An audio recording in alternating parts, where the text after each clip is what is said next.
Hamjambo watazamaji wenzetu. We are back with our program, My Story. And this is the second part of the program where we are hosting my sister, Mrs. Mudanya. And as I had told you last time, we have the story that continues, and that is why I still have the magazine. And let us hear from her what she has to say about it. Karibu sana mama. Hamjambo watazamaji. Naitwa Grace Mudanya. I told you my story last week about the journey to getting my miracle baby Faith. So Faith was born in 1997, 1st April, and she brought a lot of joy into our lives. As I had told you that I had gone through a very tough ordeal of waiting for about 7 years since we got married. So Faith came into our lives on 1st April 1997. Everybody was happy. The neighbors, church, even the hospital people. When I woke up from anesthesia, because I went through cesarean section, the nurses were very happy because after going through my story and now seeing that they had something to hand into my hands, they were also very, very happy, including the doctor who did the cesarean section, Dr. Akwach, and he's now late. May his soul rest in peace. So after we received Faith in our lives, we really thanked God, and we just surrendered Faith's life into the hands of God. We dedicated her in the church. That time we were in PAG church, and maybe the photos, you'll be shown the photos during our dedication of the child. And everybody was happy. The church members were very happy.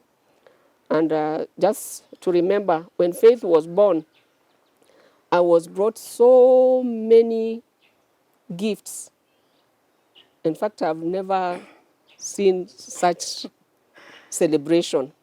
I was brought so many gifts the day that we invited the church to our place, that even some of the clothes, she never even put them on. I just gave them out because there were just too many. So I even selected the ones that I could use. But I thank everybody who did it. So we went on and thanking God and pressing on with our lives as Christians. My husband was a pastor. He was pastoring now in Nairobi, Dandora Church, PAG Church. But now as we went on, the devil is also a liar, and he does not want people to be happy. 2.5 years after I had gotten Faith, I became expectant again. And when I was about 4 months pregnant, something very unusual happened. And this is now something that was really to outweigh me. Maybe the devil meant it for maybe just getting out of the Christian way and maybe making our lives so frustrated, maybe going into despondency and everything. But the Lord is so faithful, because here we still stand. On 12th of October 1999, I was on night duty. I left my husband at home and I went on night duty. So, and he was just jovial, he was in a happy mood, and he had not complained of anything. We didn't know of anything unusual. So I went on duty, and I thought, like usual, go and come back in the morning, get them. So this time it was different. I went on duty, and while working, there was a communication in the spirit that I didn't understand. Nilikuwa nasikia tu nashtuka, nakaa hivi nashtuka. Hiyo ni matime between 2 a.m. and 4 a.m. Nakaa hivi nashtuka, nashindwa what is really happening to me. Hata nikaomba, nikakemea nguvu za giza which I didn't know hata ninakemea nini. So tukaendelea, hata nikaambia my friends, me I just feel unusual. Nasikia tu kuna nashtuka na sijui nashtuka nini. Hata nikaamuka because we are in a maternity unit, we had conducted so many deliveries. Nikasema maybe these people are sleeping na maybe kuna mwenye haendelei vizuri.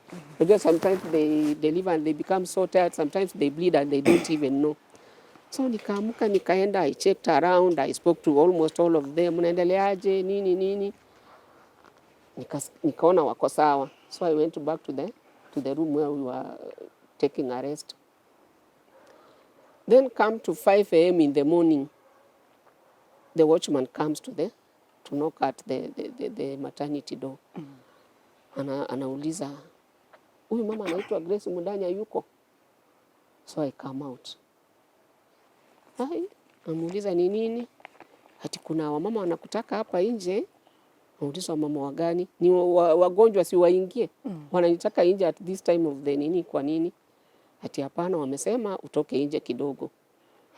Sasa nikaona wamama, one was a neighbor, another one mwingine tunashiriki na yeye, they came. Sasa wanakuja wanaonyesha sadness. Nikauliza ni nini? Kaniambia tunataka tuende nyumbani, pastor ni mgonjwa sana. Nikamwambia pastor ni mgonjwa sana, ni mgonjwa wapi? Ati wewe kuja tuende. Nikamwambia mimi pastor mwenye ninajua hata si mtu anakuanga mgonjwa ovyo ovyo, hata kumpata na homa si kawaida yake. So just tell me ni nini nafanyika. Akasema hatuwezi kuongea saa hii, acha tufike nyumbani. Nikamwambia na mimi sitoki hapa mpaka mniambie. So akanisongesha aside, kaniambia unajua ati usiku kuna watu wamekuja wamebreak into the house na ni kama wamemuua. Nikasema sasa hii haieleweki. So kama kawaida tu kama mwanamke mwingine yoyote ameletewa ujumbe wa kifo. Nikaanguka tu chini.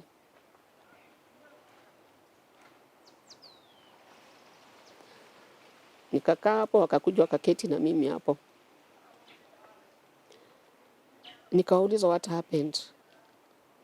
Kaniambia ati haijulikani ni nini, but hawa watu waliingia tu kwa plot na waligonga mlango na mawe, hizi mawe za ujenzi.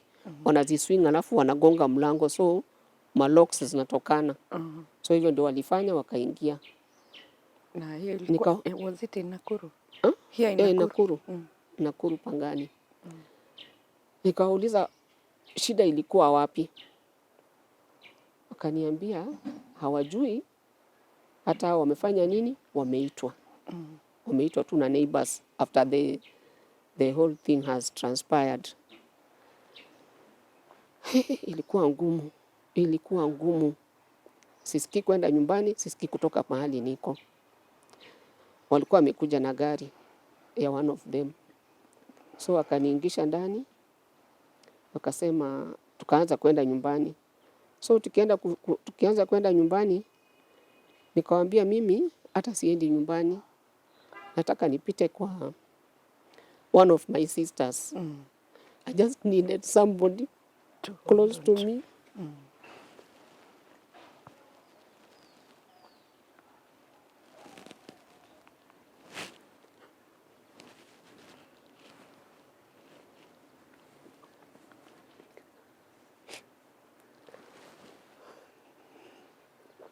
Nikamwambia, before I left that place, nikauliza na mtoto yuko wapi? Akasema mtoto yuko, hakuumizwa. Hayuko hospitali, hapana, yuko tu nyumbani, hakuumizwa. What about the house girl? Akaniambia house girl, kwanza watu walipogonga alienda akajifungia tulikuwa na kasto hapo.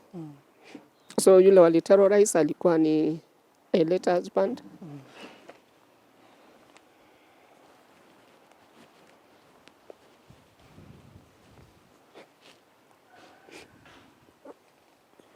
Na of course this little girl, kwa sababu alikuwa anakimbia, anataka kuwazuia kumuumiza. Sasa hata sikuuliza maswali mingi. Tukienda nyumbani nikawaambia nataka kupita through my sister's place. Yeah. Wakasema hatuwezi enda kuanza kubisha gates za watu. Watu wanaweza kutuchukua kama wezi na watuumize. Nikawaambia hata kifo kwangu sahizi kazi. That is one of the things I would even want. Kwa sababu mimi sioni haja kuishi. So tukaenda tukabisha where my sister was staying. She was not very far from my place. We were all in Pangani Estate. So tukaenda tukabisha. The landlord na sijui kama huyo mwingine alikuwa sani yake, lakini sasa ilikuwa imefika asubuhi. Kakuja hapo. Kaambia nataka kuongea na Jane, who was my sister. Akasema ni nini? Nikamwambia wewe mwambie tu akuje. I was even talking from the vehicle. Hata huyo mama ndio alimwambia mwenye anataka kuongea na Jane ako kwa gari. So akiangalia akaniona, she knew me. The landlord alinijua. Kaniuliza nini imefanyika, nikamwambia tumekutana na matatizo, we ita Jane. So my sister came. Akaniuliza ni nini? Nikamwambia what had happened. Hata kwake ikawa ni ngumu. So akaniambia acha nifanye nini nivae, nibadilishe. She was in her night dress. Akabadilisha. Akakuja. So nikamwambia nipeleke tu nyumbani. Mimi sina nguvu. So she took me there. Tukaenda. Tukapata nyumba. The house was all blood. Mimi hata nilikuwa nashindwa. Yani what really happened? So nikauliza msichana wa kazi ni nini imefanyika hii damu yote kwa nyumba? Tunajua sasa walikuwa wanaambia pastor tupatie pesa, pastors wanakuanga na pesa. Na yeye anawaambia hana pesa, akawapatia all that he had. In fact nilienda nikaangalia nikakuta bags zangu hata zile mzee zilikuwa zimetolewa inside out. Kuna hata coin ilikuwa imebaki kwa nyumba. So nikamuuliza watu walikuwa aina gani? Walikuwa tu vijana tu. Walikuwa wanataka nini? Walisema walikuwa wanataka nini? Yeye akasema alikuwa anaona tu wakimzungusha wakimwambia anataka pesa. Anaenda anawatolea kwa koti whatever he had. Hata he was a pastor in a very small church, hata pesa hana. So akamzungusha hivyo na wanamdunga, wanamwambia tupatie pesa. So he died of internal hemorrhage. Alibleed sana. Nafikiri hata waliprick spleen na wakaprick liver. So that is what caused his death. So nikawa hapo. Then nikaanza kukumbuka kwa line yangu vile nimekuwa nikienda. What has been happening, what has transpired of late. Mpaka nikashindwa mimi yani nini inafanyika, lakini sikuwa na mtu wa kuuliza. Na kukuwa na mtu wako na jibu. So nikaambia Mungu kama kuna wakati ninakuhitaji ni wakati huu. Yani uonekane tu, ujidhihirishe tu kwa Mungu kwa maisha yangu, kwa sababu I don't know what to do. I don't know where to start. Sasa tukakaa kidogo, wakajaribu kunipatia hapo chai, nikamwambia sikunywi. Nikamwambia nataka kutoka niende mochari nimuone, kwa sababu nilikuta hata mwili imechukuliwa. Tukaenda mochari. So kwanza before that nikawa na mtoto aliponiona akakuja akanikwamia. Akaniambia aliongea mapema sana, so na alikuwa anaelewa maneno. Ananiambia mami watu wabaya, watu wabaya wameua dadi, watu wabaya. So nikamwambia na wewe ulikuwa wapi? Mami kwa kitanda wananitupa, ninaenda nashika dadi wananitupa kwa kitanda. And so nikaona this is faith now. Faith now. Nikaona hata yeye walimterrorize. So mtoto alikuwa ameogopa ananikwamia tu. So nikamchukua tukaenda mochari, nika view the body hapo kwa Jack. nika view the body, tukarudi nyumbani, tukaketi hapo, nobody knows what to do. Watu wakakuja, watu wa kanisa wakakuja, nobody understands what is happening. So tukakaa, watu wanakuja tu wanaomba wanaenda, watu wanakuja wanaomba wanaenda, wengine wanakuja they don't even talk. Wanarudi. So watu wa nyumbani wakaelezwa. So my parents came. Hao sasa walikuja wakanipa moyo because my mother was always there with me. Kwa tu tunakaa naye hapo sitting room.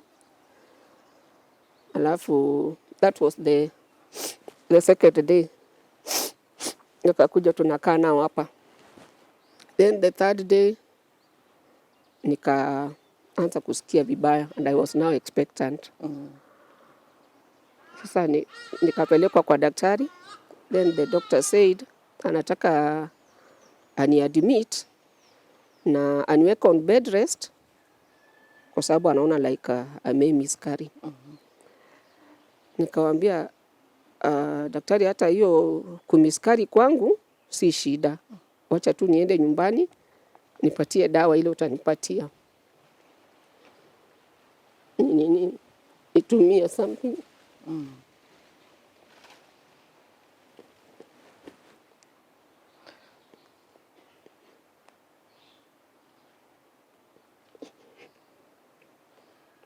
Nikamwambia just give me something that I can use at home. But hata kama mimba itatoka, hiyo itakuwa shida kubwa kwangu. Kwa sababu alikuwa ameniambia hiyo procedure ya burials and whatever, I should not attend. Kwa sababu those proceedings naweza fanya nipate miscarriage.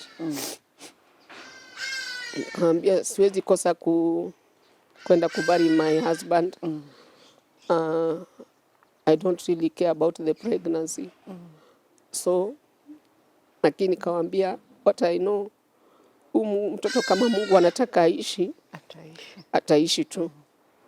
Na nikaomba, nikashika my abdomen, nikaomba, nikaambia Mungu, nataka wewe ushikilie hii pregnancy, hata kama nitaenda through what, wewe ushikilie hii pregnancy kwamba ifike tamu. Huu ni mtoto nitamkumbuka.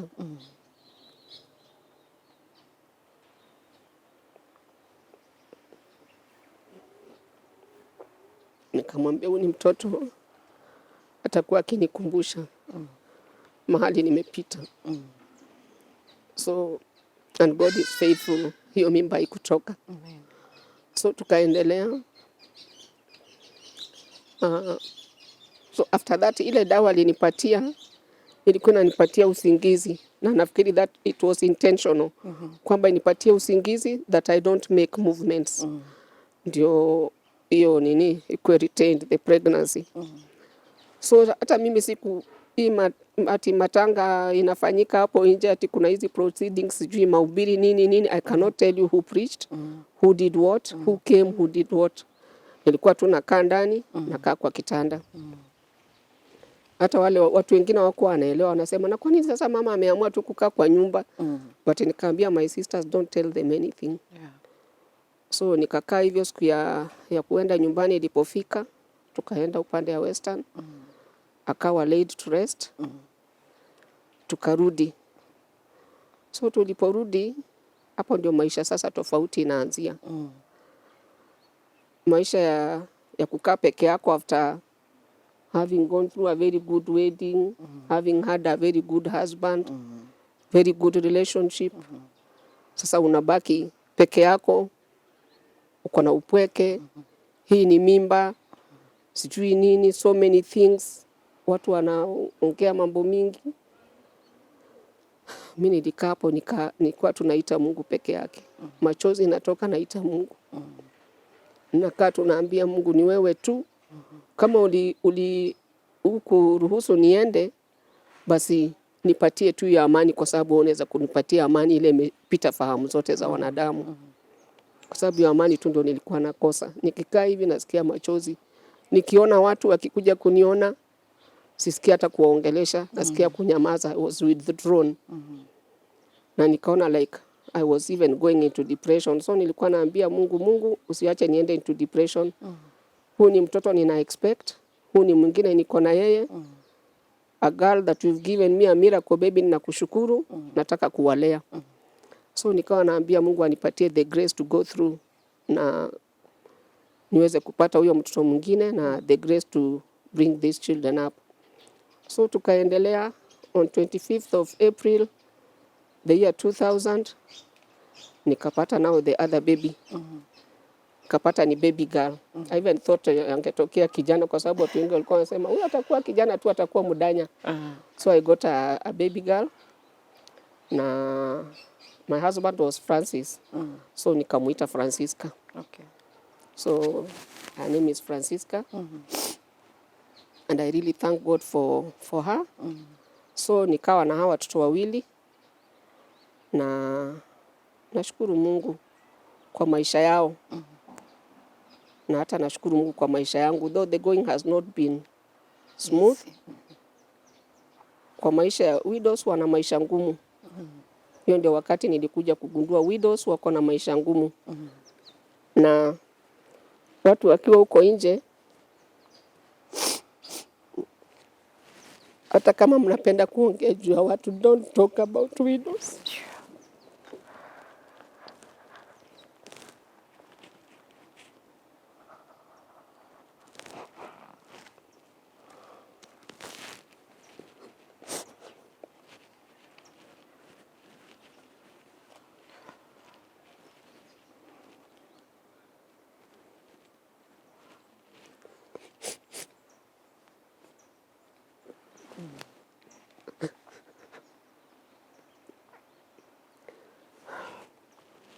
It has not been very easy.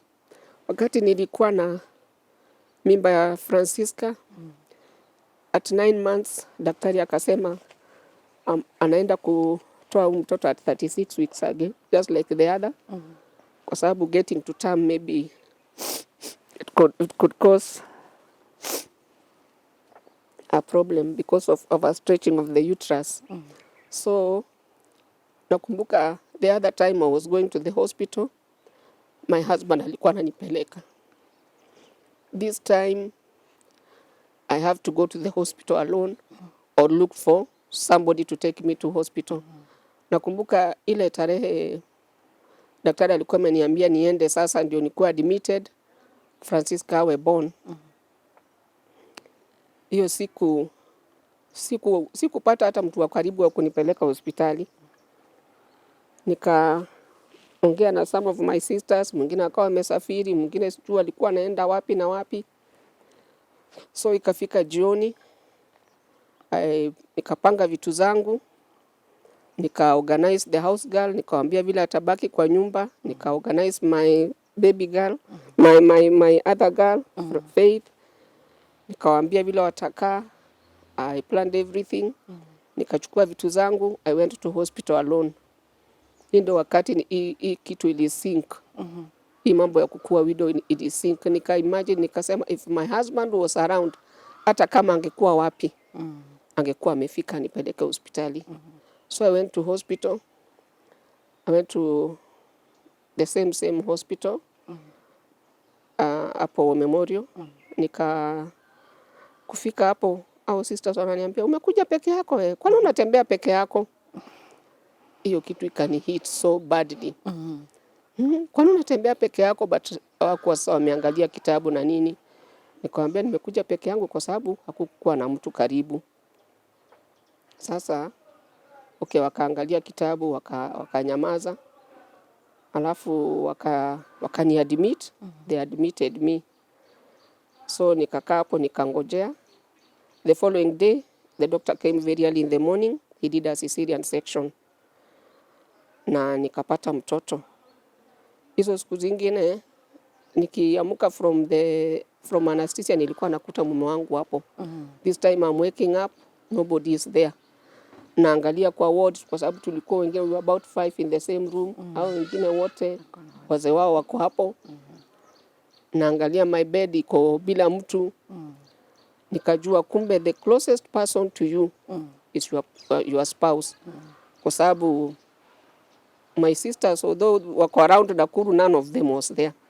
Although siwezi kuwalaumu because kuna kazi na kuna other things. So hiyo pia ikani hit, but I continue to pray nikiambia Mungu anipatie hiyo neema na nguvu za kustahimili. So tukawa hivyo, nikatoka hospitali, I went home. Nikienda nyumbani nakumbuka hii ni nyumba nilikuwa, like the other time I went with the baby Faith. We went together in the house, there was a lot of joy and sasa ninaenda nyumbani, yule ananikaribisha ni house girl. Hiyo nyumba ninakaa, wageni wanakuja kidogo wanatoka, niko na mtoto hapo, niko na pain ya cesarean section. Hakuna hata mtu wa kunisaidia, mfanyikazi yeye akienda huko amelala. So nikapitia hiyo deal ya kukua widow, na haikuwa rahisi, but the Lord has been faithful and God has given me strength. Watoto wakaanza kukua wakubwa, nikawapeleka shule. It has not been easy, kwa sababu nakumbuka hata kuna wakati I took them in a very good nursery school, then kufika mahali I was working with the Municipal Council of Nakuru, wakaanza kudelay salary even up to 5 months. I had to take them out, nikawarudisha public school. Unaona hiyo yote inakufanya unakuwa na flashbacks, kama angekuwa tungesapotiana watoto wangekuwa hivi. But God is faithful, tumeendelea and Faith wamegrow vizuri. Kuna kitu moja nimekumbuka, before I got Francisca, I relocated from nikatoka church ile nilikuwa, nikakuja Christian Revival Church. Na nashukuru kwamba Bishop wetu Marita na Reverend Dr. Elizabeth Marita walinipokea vizuri na wakawa wa msaada sana kwangu. Hata kuna wakati Reverend alikuja kunitembelea na wamama before delivery, and they came even after delivery. Nikawa comforted na nikaendelea kukuja kwa Christian Revival Church, ambapo nimesikia ni kwamba wamenishika mkono kwa mahubiri na mafundisho yao. Na nimekuwa comforted, nimetembea nao hii safari yote nikiwa Christian Revival Church. Na kupitia kwa hiyo mafundisho, I've been able to bring Faith and Francisca up in a Christian way. Though mambo kidogo ya maisha haikosi, lakini nashukuru Mungu kwa sababu ni watoto wakati huu wanapenda Mungu na wameokoka na wako determined hata kutumikia Mungu. Na vile niliwaambia when I was talking of the miracle baby, sasa who is Faith anaenda graduation in November. She's a big girl now. Na hata Francisca ameingia college mwaka huu, I thank God, and she's doing well. So ninazidi kushukuru the CRC family, Christian Revival Church family, kwa kunishikilia. Na kwa umbali huu naweza sema kwamba Mungu amenisaidia kupitia kwa ushirika wao, mafundisho na hata mahimizo yao na mahubiri. Na kile kitu ningeweza kuambia Wakristo ni kwamba kwa maisha ya Mkristo si ati kunakosekana matatizo. Ile inahitajika kwa maisha ya Mkristo ni kwamba unapopata hiyo matatizo unatazamia nani? Ama unaangalia nani? Kwa sababu kama si kuangalia Yesu, mimi ningekuwa nimepata depression nikakufa. Kama singekuwa nimetazamia Yesu, labda hata ningekuwa nimeachilia watoto wangu, nimeenda njia zingine, ningekuwa hata wamepotoka na wameadhirika. Lakini nilimtazamia Yesu na nikamshikilia. Nikasema Yesu atakuwa ni mume wangu na Yesu atakuwa ni baba kwa watoto wangu. So nimeishi hivyo. Biblia inasema Mungu ni mume wa wajane na ni baba wa yatima. Kwa hivyo nimeshikilia Mungu na nimeishi maisha ya kungojea Mungu, kutazamia Mungu, kumtegemea Mungu katika kila hali. My financial life has not been very easy. Sorry. It has not been very easy. It has been tough for me sometimes. Finances na kosekana hata za kusaidia watoto, lakini Mungu amekuwa mwaminifu. Ninakosa wakati huu, the next time napata, na wameendelea. Na nashukuru Mungu kwa sababu hata mmoja amemaliza, mwingine anaelekea kumaliza. Na hata katika hiyo life ya kukua widow nimeweza hata kusaidia. Sikuwa ati mtu wa kusaidiwa. Mimi mwenyewe nimeweza hata kusaidia. I've taken my parents through their old age. Nimewasaidia kifedha, nimewasaidia in everything. Na wakati huu wote wameondoka. My father passed on in last December. Na nashukuru Mungu kwa sababu hata wakienda walikuwa wanaongea, wanasema watoto wetu tunajua mmetushughulikia. You have taken great care of us. Na tunawaombea tu Mungu. So hatukuwaachilia. Na siwezi kusema ati ukiwa widow sasa unakuwa mtu wa kutegemea, unakuwa mtu wa kufanya nini. Mimi even in my widowhood nimeng'ang'ana. Na ile kazi Mungu alinipatia, nimekuwa nikipata mshahara ambayo haitoshi, but nimekuwa nikifanya other few things.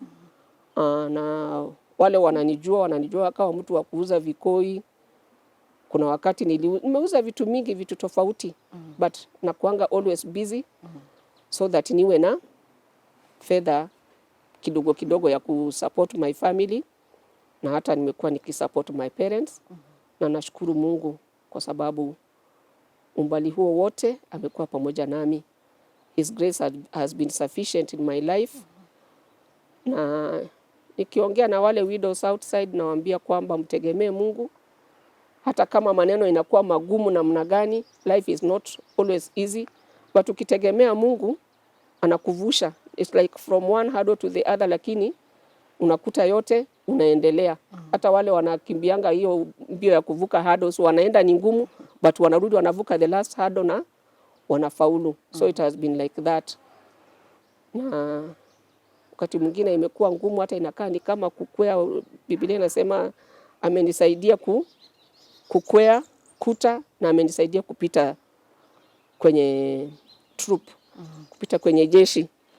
Huyo ni Mungu wetu, amekuwa mwaminifu. Yaani hata maneno yakikuwa ngumu namna gani, ile hata inafananishwa na kupita kwenye jeshi.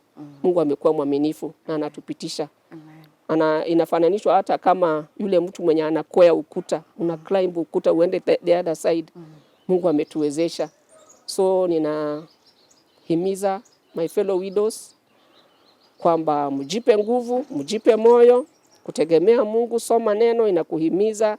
Imba wimbo, hata kama wakati mwingine unalia, wakati mwingine unasikia uko chini, wakati mwingine hutaki kuongea. Do all those, lakini kitu kikubwa ni kutegemea Mungu. Na unaendelea tu, utakuta mwisho Mungu ataendelea kutupatia faraja. Kitu kubwa tuko mbioni ya kutazamia pia kule tunaenda. Na tunajua Mungu anatupitisha, anatupatia faraja za hapa, na atatupatia furaha ya kule siku ikifika. So ni asante kwa wale wamenisikiza. Ninashukuru Mungu sana kwa hayo yote, kwa sababu ni Mungu mwaminifu. Na hata wale wengine wote ambao si widows, kuna watu wanapita maneno tofauti. Kuna wale wako na wazee wanasumbuka, kuna wale wako na watoto wanawasumbua, kuna mambo tofauti, jamii zinasumbua. Katika yote unajipa moyo, unaangalia juu. Mawazo yako inakuwa kwa Mungu, tegemeo yako inakuwa Mungu. Omba, lia, lakini omba. Katika kila hali yoyote tegemea Mungu, na utaona Mungu akiwa mwaminifu, na atakutendea, atakuwa Mungu mwaminifu. So nafikiri hiyo ndio mwisho wa safari yangu. Nilitaka tu kuwahimiza kutokea story ya kwanza, kama mlinisikiza, ya kupata miracle baby. It was not easy, lakini nilishikilia huyu Mungu na akawa ananipatia direction mpaka nikabarikiwa, nikapata mtoto Faith. Na sasa wakati huo mwingine niliingia katika ile nyingine ya shida na dhiki ya kuwa widow. Tena Mungu ametembea pamoja nami, na mumeona uaminifu wake. Mkiniona hapa amuoni nimeadhirika sana, niko sawa. Na maybe hata kama sionekani sawa sana kwako, kwangu ndani ya roho niko sawa. Amen. So nashukuru Mungu kwa sababu ni Mungu mwaminifu. Amen. Na nashukuru sana.